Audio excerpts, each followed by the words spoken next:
Hi, Sandra here, the Misophonia therapist. I sometimes see clients who describe that their distress arises from the loudness of the noise of the sounds around them. And in some cases, they can actually feel physically like pain in their bodies or a feeling of fullness in the ears whenever they hear the sound. Now, this doesn't feature the classic hallmarks of misophonia, which are an extreme emotional reaction to common everyday sounds, regardless of how loud they are. So it's more likely that the condition where you feel distressed by the actual volume, by the loudness, where everything just sounds incredibly loud, or certain sounds just sound incredibly loud. And especially if you feel it physically in your body as pain, or you get a sense of fullness in the ears, that's more likely to be a condition called hyperacusis. Now, like misophonia, this type of increased sound sensitivity can lead to anxiety, avoidance, and social isolation.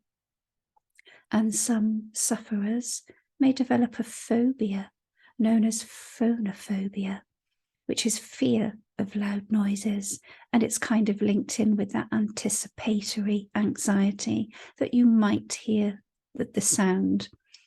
So rather like misophonia, there seems to be no real agreement as to the root cause of hyperacusis, but it's widely considered to be an issue maybe with the ear itself.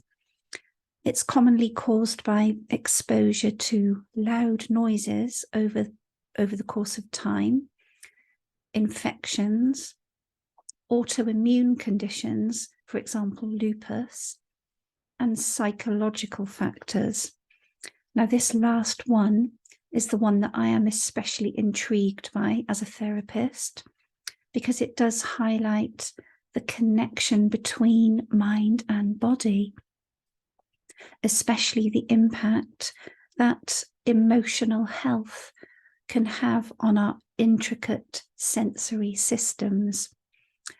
And I was reading some research recently that found that people with extreme stress, particularly PTSD, can be more at risk of suffering with hyperacusis, and it's also associated with anxiety and depression.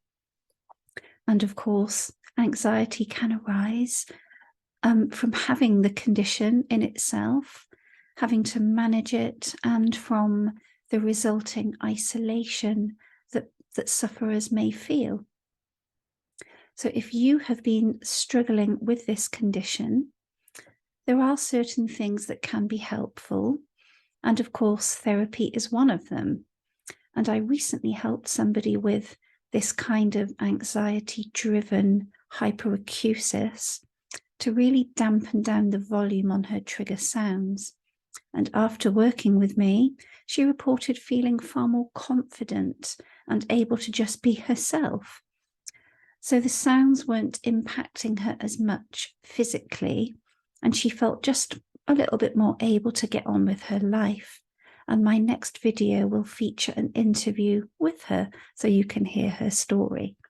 So as ever, if any of this sounds interesting or resonates with you, please don't hesitate to follow the link to book a call with me or just DM me.